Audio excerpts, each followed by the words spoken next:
Ẹ káàbọ̀ sórí ilé-iṣẹ́ wa. Ọ̀dẹ̀ ọ̀dùn bí? Ṣàlàáfíà la bá yín? Ṣé dáadáa lẹ wà? Ẹ̀yin èèyàn wa, still on the matter náà ṣì ni. Yoruba nation, no going back. Bẹ́ẹ̀ ni o, no going back náà la ṣe wà. Ó tiẹ̀ ti dà báyìí, àwọn èèyàn wa nílé lóko lọ́jà, inú everybody ti ń dùn báyìí lórí àwọn ọ̀rọ̀ tó wà ńlẹ̀. At least ojú everybody ti wá já báyìí, everybody ti wá rí wípé bí gbogbo ẹ̀ ṣe ń lọ lórílẹ̀‐èdè yìí kò ṣeré mọ́ o. Bẹ́ẹ̀ ni, bí gbogbo ẹ̀ ṣe ń lọ lórílẹ̀‐èdè yìí, ìyà yìí ti pọ̀ jù. Tó ti fi wá já mọ́ wípé àwọn olórí wa wọn ò tiẹ̀ fẹ́ ká pariwo rárá, wọn ò tiẹ̀ fẹ́ ká complain, wọn ò tiẹ̀ fẹ́ ká sunkún síta pé ìyà ń jẹ wá, pé bí àṣà ṣe ń jẹ wá ká dákẹ́. Ó mà ṣe o. Ṣé ti wá rí pé Yorùbá nation now ó ti wá di dandan kí olúkálùkù kó gbalé bàbá rẹ̀ lọ, kí olúkálùkù kí a so ṣòkòtò wa dáadáa ká kúrò lórílẹ̀‐èdè yìí. There is nothing like one Nigeria o. Anybody tó máa sọ fún yín pé one Nigeria ni, then anybody tó bá insist pé one Nigeria la fẹ́, ó ṣeé ṣe kó jẹ́ wípé ẹni náà ó ń jẹ owó nínú ìlú yìí. Ó ṣeé ṣe kó jẹ́ pé in fact dandan tí ẹni wípé ẹni náà kò bá wa jẹ gbogbo ìyà tí gbogbo wa ń jẹ yìí. Bẹ́ẹ̀ ni, ẹni náà wọn èmi rò bẹ́ẹ̀ wọ́n jí fámìlì ẹni náà gbé. No. Wọn lè jí fámìlì ẹ gbé kó wá tún wá máa bá wọn sọ wọn Nàìjíríà. Ọ̀pọ̀ tẹ̀ tí jí fámìlì ẹ gbé, ebi ò gbọ́dọ̀ máa pa ẹ́ kó máa bá wọn máa pariwo wọn Nàìjíríà. Kò jọ. Bẹ́ẹ̀ ni, ó tiẹ̀ gbọ́dọ̀ má lówó lákàntì kó wá máa bá wọn máa pariwo wọn Nàìjíríà. Now ó ti wá dójú ẹ̀. Majority of àwọn èèyàn tí wọ́n wà nínú ìlú yìí ni ìyà ń jẹ. Eléyìí tó túmọ̀ sí wípé everybody ló ń pariwo pé kò sí nǹkan kan tó ń jẹ́ wọ́n Nàìjíríà, pé wọ́n Nàìjíríà kò tiẹ̀ lè ṣe nǹkan gidi fún wa mọ́. Bẹ́ẹ̀ ni o. Ìdí nìyí tí gbogbo wa fi ń pariwo pé àsìkò ti tó fún everybody, fún olúkálùkù wa ká máa lọ ń lọ wa. Ìyà tí wọ́n fi jẹ wá yìí ó ti tó gẹ́. Ẹ̀yin èèyàn wa, kí má wulẹ̀ sọ̀rọ̀ púpọ̀ jù. Ó ní nǹkan tó tún gbé mi jáde o. Bẹ́ẹ̀ ni, in fact eléyìí tó gbé mi jáde ó fi wá hàn wípé gbogbo àwọn èèyàn wa wọ́n ti sọjí. Ó fi wá hàn wípé gbogbo àwọn ọmọ Nàìjíríà báyìí everybody ó ti sú everybody. Eléyìí tí mo wá sọ fún yín ó ṣẹlẹ̀ ní Àbújá. Bẹ́ẹ̀ ni, ó ṣẹlẹ̀ nílùú Àbújá. Ó ní arákùnrin kan, arákùnrin yìí jáde ní ọjọ́ Ajé tí wọ́n tá ń pè ní ọjọ́ Monday tó lọ yìí. Arákùnrin jáde, ó pariwo jáde síta. Wọ́n nìkan ló ṣe protest yẹn nílùú Àbújá ló ti ṣe o. Ebi yìí pọ̀ o, ebi ti pọ̀ jù. There is hunger in the land. Ariwo tí máì ń pa nìyẹn o. Níbi tí máì ti ń pariwo ebi o, hunger in the land, gbogbo àwọn tó wà nínú ọjà everybody ṣe tú jáde nìyẹn pé tòótọ́ ni o, ebi yìí pọ̀ o, ìyà yìí pọ̀ o. Eléyìí tó fi túmọ̀ sí wípé gbogbo àwọn ọmọ Nàìjíríà gbogbo wọ́n ti wá ready àti cooperate báyìí. Kò fọ́dì rárá. Eléyìí túmọ̀ sí wípé gbogbo àwọn ọmọ Nàìjíríà ready àti cooperate. bí máa yìí ṣe bẹ̀rẹ̀ sí ní pariwo ebi ti pọ̀jù o, ṣé irú ìlú wo leléyìí, irú àwọn ìjọba wo leléyìí. Òun nìkan ni o, one man protest, òun làwọn olóyìnbó ń pè é, a solo protest. bẹ́ẹ̀ ni òun nìkan ṣàdá bẹ̀rẹ̀ sí ní pariwo ebi ti pọ̀jù o, ìgbà wo la fẹ́ ṣe eléyìí dà. Eléyìí tí mo sọ fún yín ó ṣẹlẹ̀ lọ́jọ́ Monday nílùú Àbújá. bẹ́ẹ̀ ni at the end of the day bí máa ṣe bẹ̀rẹ̀ sí ní pariwo ebi ti pọ̀jù o, Ọlọ́run ṣàánú wa o, ẹ gbà wá o. The next thing, gbogbo àwọn tó wà nínú ọjà bí gbogbo wọn náà ṣe tú jáde nìyẹn. Meanwhile máa yìí òun gan ní shop nínú ọjà tá à ń sọ yìí. So bí máa yẹn ṣe jáde bá gbogbo ará ọjà náà wọ́n ṣàtú jáde. Ebi ti pa àwọn ọmọ Nàìjíríà. bí máa yẹn ṣe pa pé ebi ń pa àwọn, pé ebi ń ṣe ebi ṣe gbà o. béèyàn kan ṣe jáde nínú crowd ni pé tó tọ́ ni o, pé òun gan láti àná òun ò tíì jẹun, òun ò tíì fi nǹkankan sẹ́nu. kò dẹ̀ lè parọ́, gbogbo àná la mọ bí ìyà yìí ṣe pọ̀ nínú ìlú yìí. ìdí ní ìta fi ń pariwo pé Yorùbá nation agbọ́dọ̀ lọ ń lọ wà ní. ọdún kan ó ṣẹ̀pọ́dún kan ni gbogbo ìyà yìí ti wá tó yìí o. ẹ̀dẹ̀ yìí mọ̀ kó kú bí ọdún bíi mélòó kan báyìí. kátà ni pé wọn tiẹ̀ bí àwọn wọlé lẹ́lẹ́kejì o, at least ó kún bí ọdún mẹ́ta.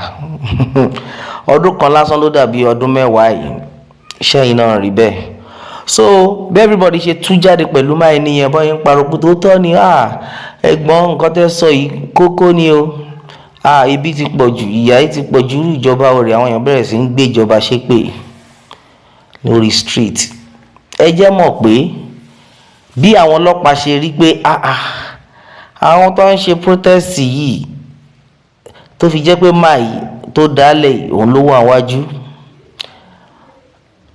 ẹ̀dẹ̀ rántí pé máì tó bẹ̀rẹ̀ sí ní pariwo ebi ń pa wá, òun nìkan ló jáde, kò ṣe pé ó ní àwọn mẹ́mbà.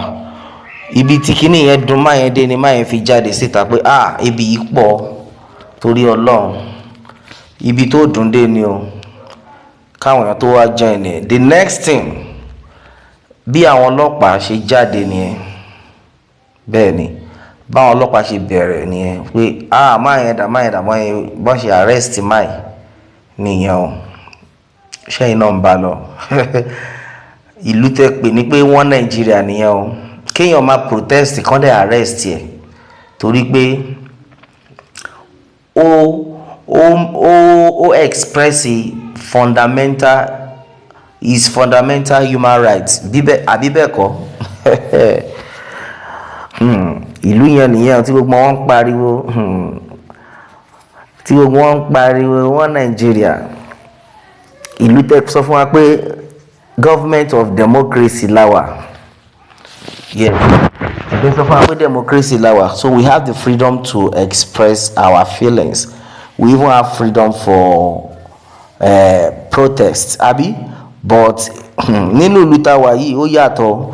báwọn ọlọ́pàá ṣe gbé máa ń rèé o, wọ́n ṣe gbé lọ ságàn wọn nìyẹn. At the end of the day lọ́jọ́ Monday lélẹ́ ìṣẹ̀lẹ̀ o, wọ́n ṣá release máì lọ́jọ́ Monday. bó tún ṣe di ọjọ́ Thursday nìyẹn ẹ̀yin èèyàn wa. DPO ṣàtú ní pé irọ́, because nígbà tí máa yẹn wà ní detention according to the news tó reach wa, nígbà tí máa yẹn wà ní detention DPO gba nọ́mbà pé okay at least nọ́mbà mi rè o, a máa pè é o in case of necessity. ó yẹ yín náà lórí nǹkan tá à ń sọ. bí DPO ṣàgbà nọ́mbà máa yí pé okay o in case o tá bá tún fẹ́ bá yín sọ̀rọ̀ kẹgbẹ́ kọlù báyìí ni o, a tún lè pè yín. ẹ ṣàmọ́ báwọn ọlọ́pàá ṣe máa ń ṣe. so bó ṣe di ọjọ́ Thursday bí àwọn máa yí ṣàwà nínú ṣọ́ọ̀bù ẹ̀ bí máa ṣe wà ní ṣọ́ọ̀bù bí DPO tún ṣe pè nìyẹn pé torí Ọlọ́run àwẹ̀ a fẹ́ rí ẹ lágọ̀ọ́ wa, ó ní kankan tá fẹ́ kó bá wa ṣe. torí Ọlọ́run kò wá invitation nìyẹn. bí máa ti pé ẹ fẹ́ rí mi, DPO ẹ fẹ́ rí mi, kò sí wàhálà. nǹkan tó ṣẹlẹ̀ ní pé ó ní nǹkan tí mo ṣe, létí má ti parí nǹkan tí mo ṣe o, màá wá rí yín ní police station. Ní Wuse ló ti ṣẹlẹ̀ o, zone 3. According to Sahara Reporters, news tó ń reach wa ni mò ń ṣàlàyé fún yín yìí o. So bí máa ṣe ní òkè kò sí wàhálà, òun máa wá ní tóun bá ti parí nǹkan tóun ṣe. The next thing, àṣé bí DPO ṣe sọ pé kí máa yí wá, tí máa yí lòun máa wá létà, kò tẹ́ DPO lọ́rùn. Bí DPO ṣe rán àwọn ọlọ́pàá lọ bá ọ̀gbẹ́ni yìí ní ṣọ́ọ̀bù nìyẹn pé kọ́ńtà lọ mú bọ́bọ́ yìí wá lóní dandan. Òun lẹni tán ti release lọ́jọ́ Monday o. Ẹ̀yin náà ṣàrántí pé wọ́n arrest ẹ̀ lọ́jọ́ Monday. That same Monday he was released. Wọ́n Nàìjíríà tẹ́ ń pariwo rèé o. In the first place kí lẹ́ni yẹn ṣe, nítorí wípé ó jáde síta wá pariwo síta pé ìyà yìí ti pọ̀ jù, ebi ń pa wá, pé hunger in the land tó pariwo. Ṣé bí ò pa wá ni ẹ̀yin èèyàn wa? Ṣé bí ò pa wá lu ìní? Ebi ń pa wá náà. Máa dẹ̀ jáde kó tí ẹ pé òun nìkan ló dá jáde pé láéláé. Táwọn kan bá ń sùn, òun ò sùn, ìyà yìí ti pọ̀ jù. Bí máa ṣe jáde nìyẹn o. Ẹ̀ṣẹ̀ kan ṣoṣo péré tó ṣẹ̀ nìyẹn, tí wọ́n fi ń wá kiri pé rọ́ṣẹ̀. At the end of the day, bí DPO ṣe rán àwọn ọlọ́pàá pé ó dáa lọ bá gbé máa yìí wá, bí DPO ṣe rán àwọn ọlọ́pàá nìyẹn o. DPO dẹ̀ rán àwọn ọlọ́pàá débẹ̀. Bí máa sọ fún àwọn ọlọ́pàá pé ṣebí mo ti sọ fún DPO pé tí n bá ti ṣe tán màá wá. Ṣebí invitation ni, èwo wá ni kán tún wá rán yín wá, mi ti sọ pé màá wà náà. Ó ní the next thing, báwọn ọlọ́pàá ṣe bẹ̀rẹ̀ sí ní faṣọ òun ya nìyẹn o. Tán ṣe ń lu òun ní àlùbami nìyẹn ni. Ṣebí invitation lẹ pé, according to invitation tó bá invite yàn, constitution wa tó bá invite yàn wá sí ilé ẹjọ́ or police station, ó ní right àti sọ fún wọn time tí wọ́n máa ráyè àti wá.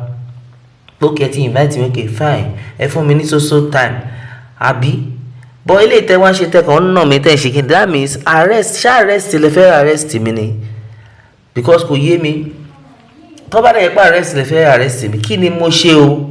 Because ìtí mo ṣe tọ́jọ́ Monday tí mo jáde pé ebi ń pa wá, pé ebi wà nínú ìlú yìí, wọ́n dẹ̀ ti da ẹjọ́ yìí, wọ́n dẹ̀ ti ní pé kóun máa lọ. Èwo tún lẹ tún wá kí lẹ wá fẹ́ arrest mi fún, torí Ọlọ́run? Nǹkan tó gbẹ ní ìbéèrè rẹ̀.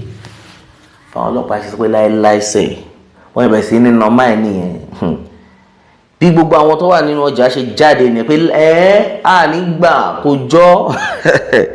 Àwọn ọmọ Nàìjíríà wọ́n ti bínú tán báyìí. Bí àwọn èrò inú ọjà ṣe jáde nìyẹn pé láéláé ẹ̀yin ọlọ́pàá sẹ̀ lè gbà kẹ́rì arrest bọ̀bọ̀ yìí, kò lọ́bì kankan. Ebi ń pa wá ló sọ, kò pààyàn, kò dófàdíyà, kò jíyàn gbé, kò jí owó olówó. Ó sọ̀rọ̀ nǹkan tó ń ṣẹlẹ̀ gangan ló sọ pé ebi ń pa wá ní ìlú yìí. Ṣé ebi ò pa wá ni? Bí gbogbo àwọn èrò wọ́n ṣe hólé àwọn ọlọ́pàá lórí nìyẹn. Ẹ̀yin gan tó ń rán níṣẹ́ ẹrú, ṣé kò yẹ kẹ́ fi tọmọ jẹ ni? Ṣé ebi ò pa ẹ̀yin ni? Ṣé ìyà ò jẹ ẹ̀yin ni? Wọ́n ṣàní pé order láti ọ̀dọ̀ DPO ni. Báwọn yẹn ṣe ní ẹ sọ fún DPO yín pé má yí sẹ́ ẹ lè arrest ẹ.